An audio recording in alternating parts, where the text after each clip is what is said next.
In a world of physics-defying strength and gigantic muscular men that are almost as buff as me, Hibiki, an ordinary high school girl with an unusually large appetite, decides to join a gym near her school in order to lose some weight. But when she arrives there, she coincidentally runs into Akemi, a classmate of hers who is a rich and perfect model student with perfect grades in all subjects. And upon seeing Little Miss Perfect, Hibiki loses her motivation to work out and decides to quit the gym until Akemi surprisingly approaches her with an unhealthy amount of enthusiasm, as she's excited to finally have a workout buddy the same age as her, which makes it difficult for Hibiki to quit now. The girls are then taken to the gym's main workout room, but upon opening the door, Hibiki is shocked by a sight of overwhelming testosterone and manliness, as the room is filled with Tyler 1 wannabes, which solidifies Hibiki's desire to quit. On the other hand, however, Akemi is overly thrilled to see so many chads with bulging muscles, which freaks Hibiki out even more. But as Hibiki plans her escape from these freak shows, she runs into Machio, the gym's best trainer and the real star of the show, and immediately agrees to join the gym after being completely smitten by Machio's good looks, and is thrilled that he has a normal body compared to the monsters she witnessed earlier.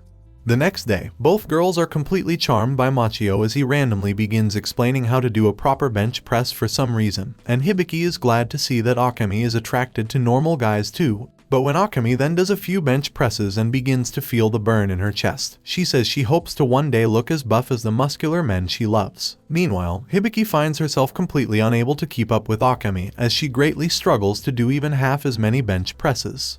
But while lamenting her lack of strength, Machio comforts Hibiki and tells her that everyone needs to move at their own pace, which makes her fall deeper in love with him. But as they talk, Machio suddenly flexes his muscles and reveals his inner muscular chad that was hidden beneath the tracksuit, which causes Akemi to fall even deeper in love with him, while Hibiki realizes that Machio is not her normal Prince Charming after all.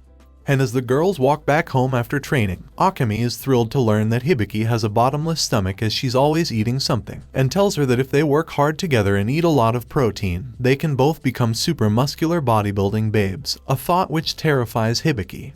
A few days later, Hibiki worries that she's made no progress as her weight is increasing rather than decreasing. But when she complains about this to Machio, he explains that despite losing fat, her weight increased because she gained muscles, and that exercise and a balanced diet is the only way to get a beautiful body like his.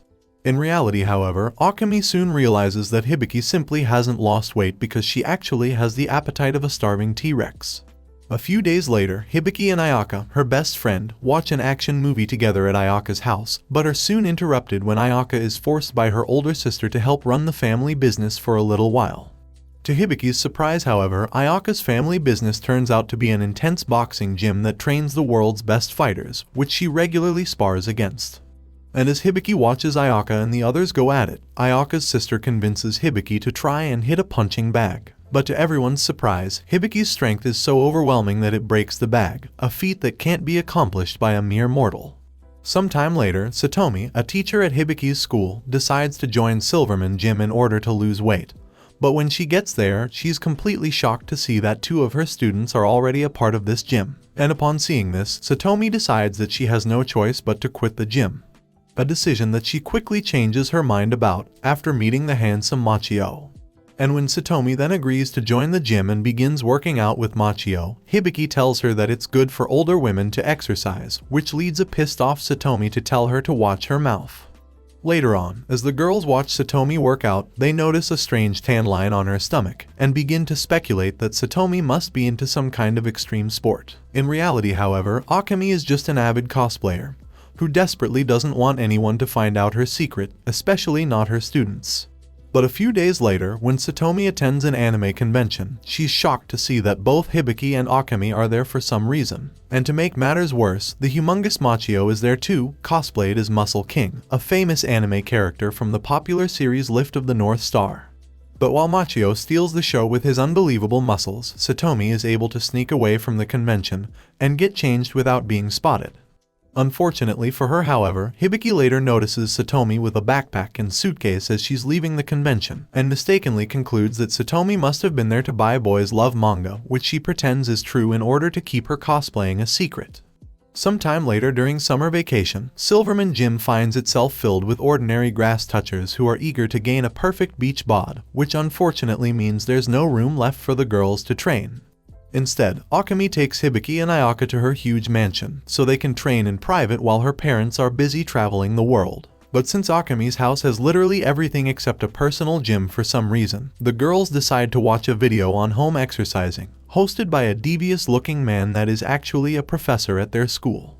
And by following the video's advice, the girls try to do dips by using chairs. And while Ayaka manages to do it smoothly, when Hibiki tries, she accidentally breaks the chairs and profusely apologizes to Akemi, who says it's no big deal.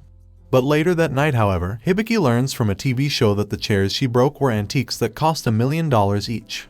Sometime later, after summer break ends, the school decides to hold a sports festival, which Hibiki is not at all excited to participate in, as she has no confidence in her running ability. At the gym, however, Machio helps Hibiki and the others by teaching them several exercises that can improve their running ability.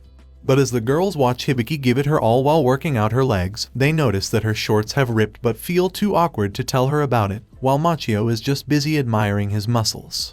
And to make matters worse, on the way to school the next day, Hibiki's leg muscles are so sore that she can barely walk.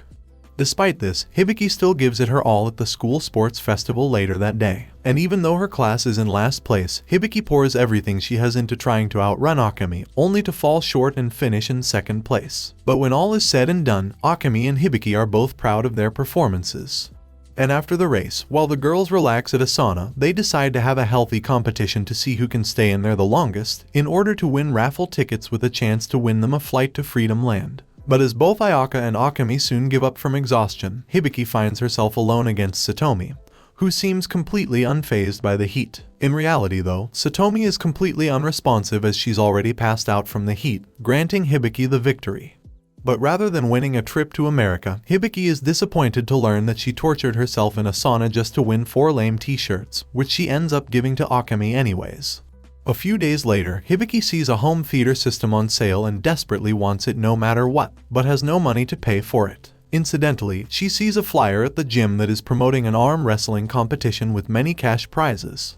And upon seeing this, Hibiki immediately agrees to enter, but decides to practice beforehand against Ayaka, which she surprisingly defeats within seconds of the match beginning, despite her opponent being an experienced boxer. And while the sight of Hibiki's monstrous strength terrifies the girls, it has no impact on Machio, who decides to be Hibiki's next opponent.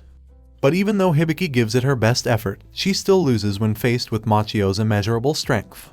Despite this, however, Machio is surprised that Hibiki was able to force him to get a bit serious.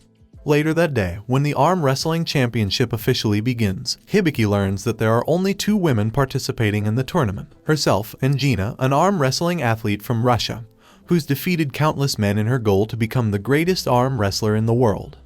And even though Gina's confidence and impressive record are a bit intimidating, Hibiki refuses to back down as she desperately wants the prize money. But when the 2 girls grasp each other's hands and the competition officially begins, Hibiki immediately overwhelms Gina with her ridiculous strength and wins the match in a matter of seconds. And although Gina is initially shocked by this unexpected outcome, she doesn't give up. And the next day, Gina transfers to Hibiki's school in order to get revenge on her in an arm wrestling rematch, only to learn that she's actually in the wrong classroom. And later that day, Gina secretly follows Hibiki around the school to learn the secrets of her strength. But when Hibiki fails to do a single pull-up because she's too weak, Gina mistakenly believes that the cunning Hibiki is hiding her true strength from her. And despite Hibiki's best efforts to avoid this crazy Russian throughout the day, when she finally returns home, she's shocked to see that her parents have allowed Gina to live with them, as they are her host family.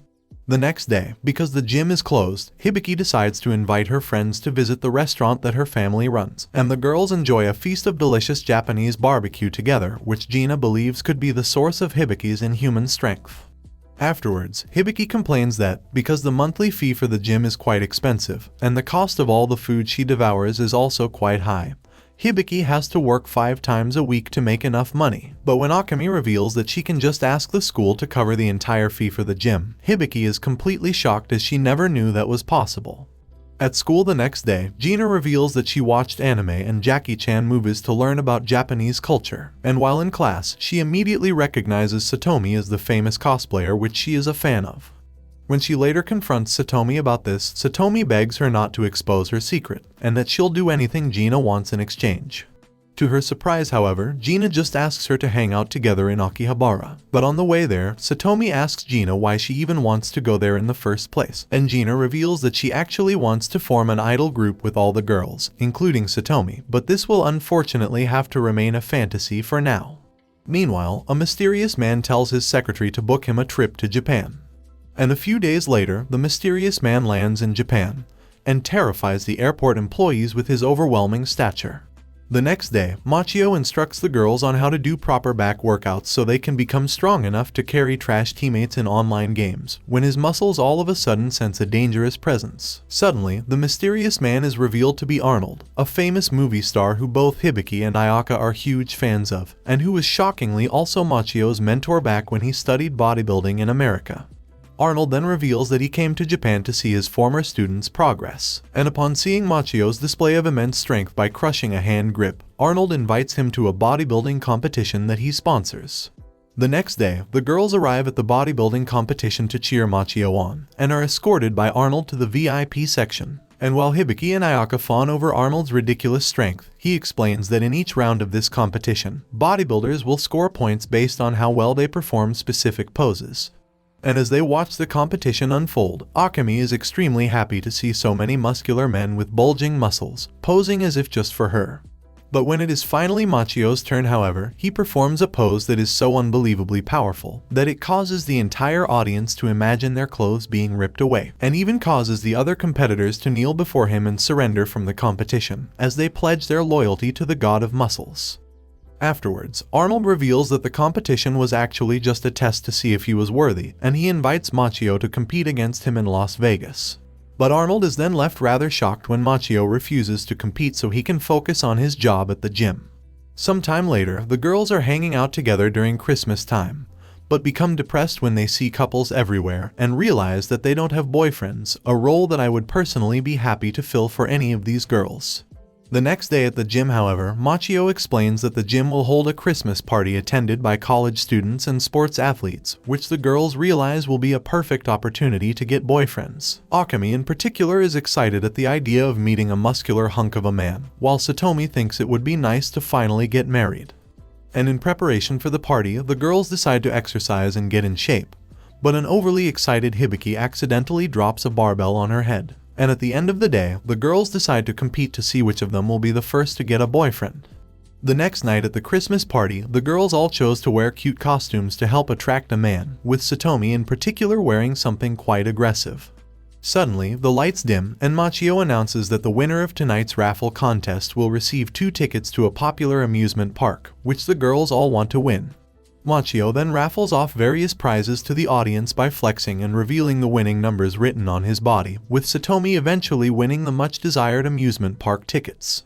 Unfortunately, it turns out that all the guys at the party are all already married, so Satomi decides to give her tickets to Akemi, who really wanted them, as she intends to ask Machio out on a date to the amusement park. The next day, the girls decide to stalk Akemi and Machio, and are shocked to see that Machio actually agreed to the date. And what's even more shocking is that the two of them seem to have a normal date together without Machio ever ripping off his clothes. But when Machio and Akemi enter a suspicious tent, Gina and Hibiki decide to follow them in, thinking that they're doing something obscene. In reality though, the two are just participating in a cosplay event together in order to give Akemi a great excuse to look at Machio's muscles, which Hibiki then realizes is what Akemi has been doing all day. Suddenly, Akemi terrifyingly begins describing how much she loves muscles, and how Hibiki simply doesn't understand the beauty of a truly macho man. This speech is then abruptly interrupted by Machio, who once again thinks this is a perfect time to talk about performing proper bench presses. Sometime later on New Year's Eve, Hibiki and Gina are chilling at home, when Akemi and Ayaka suddenly show up to invite them out to a nearby shrine. Once there, however, Hibiki is shocked to learn that in order to reach the shrine, they must climb a ridiculously long set of stairs. And to make matters worse, there are quite a few muscular men there preparing their bodies in order to accomplish this monumental feat, as they wish to meet the god of muscles who is rumored to live at the top of the mountain. But when the girls learn that the shrine is also rumored to grant success in love, they all suddenly gain the motivation to climb the mountain. But this quickly proves even more difficult than they had ever imagined. When they finally reach the top, the girls find out that Machio's family actually owns the shrine, and he works there as a muscle priest during the holiday, but I think it's more likely that he's the muscle god. Much later after New Year's, Machio informs Hibiki and Akemi that the gym is organizing a trip to a tropical beach for spring break. The girls of course agree to go as the place is trendy among young people, which makes it the perfect place to look for boyfriends.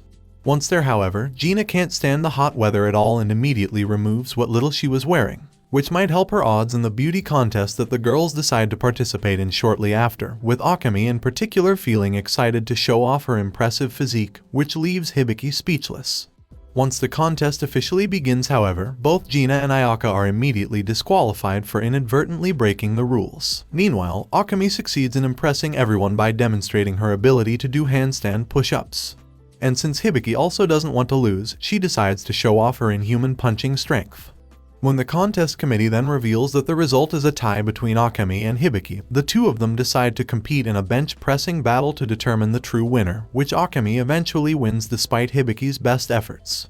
Despite this, Hibiki and Akemi later talk about how much they've both grown thanks to their training. But their heartfelt conversation is soon interrupted by Arnold, who just felt like dropping by to convince you to subscribe to my channel. Thanks for watching this anime recap, and Arnold hopes to see you all again in the next one.